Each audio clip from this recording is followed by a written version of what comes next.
Bapak, Ibu, Saudara-saudari yang saya kasihi dalam Tuhan kita Yesus Kristus, selamat berjumpa kembali. Salah satu dokumen dalam Gereja Katolik yang berjudul Perayaan Paskah dan Persiapannya, khususnya dari nomor 44 sampai dengan nomor 57, membahas secara khusus tentang perayaan Kamis Putih. Dalam dokumen ini sudah disebutkan inti perayaan Kamis Putih. Secara khusus pada nomor 45 tertulis misteri-misteri yang peringatannya dirayakan dalam misa ini, pengadaan Ekaristi dan imamat, serta perintah kasih persaudaraan. Itu berarti ada 3 hal inti dalam perayaan Kamis Putih. Yang pertama, mengenang perjamuan Yesus bersama dengan para rasulnya. Dan yang kedua, perintah untuk pengadaan Ekaristi dan imamat. Dan yang ketiga, perintah menghidupi kasih persaudaraan. Mari kita bahas satu persatu. Yang pertama, Kamis Putih merupakan perayaan mengenangkan perjamuan malam terakhir Yesus bersama para rasulnya. Dalam dokumen perayaan Paskah dan persiapannya secara khusus nomor 44 disebutkan bahwa misa petang Kamis Putih itu merupakan di mana gereja mengawali Tri Hari Suci Paskah dan memperingati perjamuan malam terakhir. Dalam perjamuan itu, Yesus secara tegas mengatakan bahwa ia mempersembahkan tubuh dan darahnya dalam rupa roti dan anggur kepada Bapa dan juga kepada para rasul sebagai makanan dan minuman, serta menugaskan para rasul serta para penggantinya dalam imamat juga mempersembahkannya sebagai kurban. Perlu kita ketahui, mengenang atau anamnese dalam kitab suci bukan sekadar kita mengenang kejadian itu seperti kita mengenangkan masa lalu kita. Jadi tidak seperti itu. Jadi mengenang dalam konsep kitab suci berarti apa yang dikenang itu sungguh-sungguh hadir di sini dan kini. Oleh sebab itu, dalam perjamuan itu Yesus memerintahkan para rasul dan para penggantinya, yaitu para uskup, di mana para uskup juga dibantu oleh para imam untuk mengadakan Ekaristi. Saat Ekaristi dirayakan, Yesus sungguh-sungguh hadir pada saat itu dan di tempat itu. Dan poin yang kedua, dalam perayaan Kamis Putih, Yesus memerintahkan untuk pengadaan Ekaristi dan pada saat itu imamat juga ditetapkan. Perintah ini sangat nyata dalam sabda Yesus, lakukanlah ini sebagai kenangan akan daku. Kadang kita mungkin bertanya, mengapa Yesus memerintahkan kita melakukan perjamuan Ekaristi? Jawabannya adalah, supaya ia tetap dapat tinggal bersama dengan kita. Sebab kapan dan dimanapun Ekaristi dirayakan, Yesus sungguh hadir pada saat itu dan juga di tempat itu.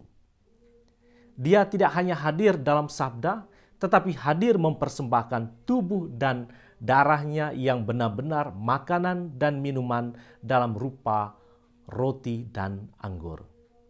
Terkadang kita juga dapat berargumentasi, tetapi kan Tuhan dapat hadir ketika saya berdoa pribadi.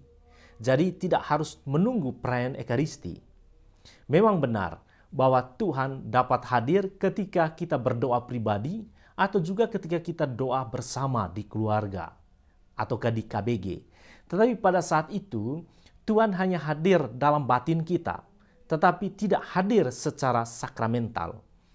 Dalam Ekaristi, Tuhan sungguh hadir, tubuh dan darahnya menjadi makanan dan minuman bagi kita.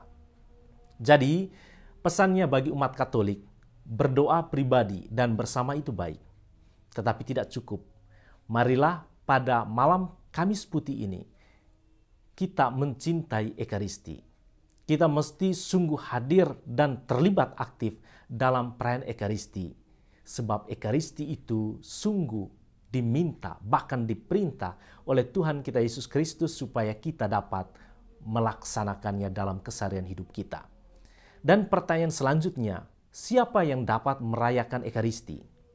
Dalam dokumen perayaan Paskah dan persiapannya disebutkan bagaimana Yesus menugaskan para rasul serta para penggantinya dalam imamat untuk merayakan Ekaristi, mempersembahkannya sebagai kurban. Itu berarti untuk konteks kita yang dapat merayakan Ekaristi adalah orang yang di dalam dirinya memiliki martabat imamat, yaitu para uskup dan juga para imam.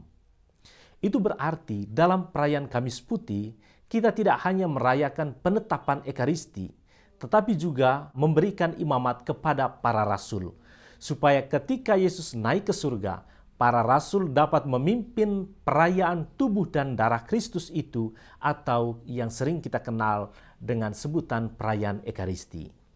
Di sini kita dapat memahami bahwa tidak akan ada Ekaristi tanpa uskup dan juga tanpa imam.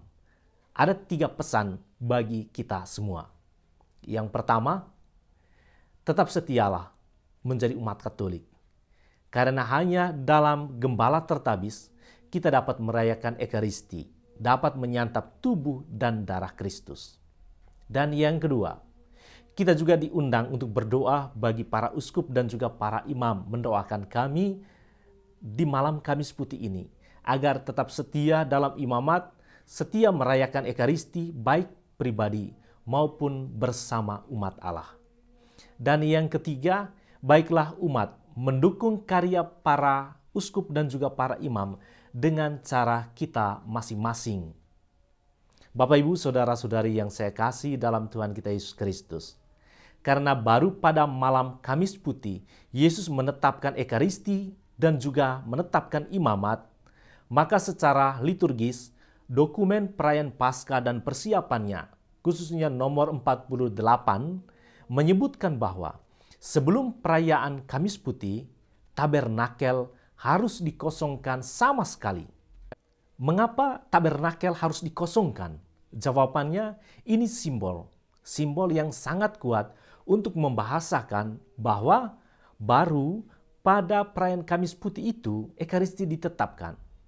Jadi tidak mungkin sudah ada hostia suci dalam tabernakel. Sekali lagi, ini adalah simbol yang sangat kuat yang dapat membantu kita untuk memahami perayaan Kamis Putih, bahwa memang pada perayaan Kamis Putih itu Ekaristi ditetapkan.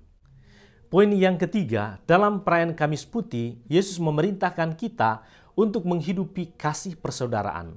Dalam perjamuan malam terakhir, Yesus mengatakan, "Kalau aku sebagai Tuhan dan gurumu membasuh kakimu, kalian wajib juga saling membasuh kaki." Perlu kita sadari, tindakan Yesus membasuh kaki para murid adalah simbol kerendahan hati Yesus. Bahkan tidak hanya membasuh kaki para murid, tetapi selanjutnya dalam perayaan Jumat Agung, dari atas kayu salib, dia membasuh dosa seluruh umat manusia dengan darahnya sendiri, dengan pengampunannya. Pesannya bagi Anda dan juga bagi saya, karena kita sudah dibasuh, sudah diampuni, maka kita juga mesti saling membasuh dengan cara apa? Dengan cara saling mengampuni. Semoga dengan sikap saling mengampuni, hati kita disucikan. Selamat memasuki Tri Hari Suci dengan membawa hati yang suci. Tuhan memberkati kita semua.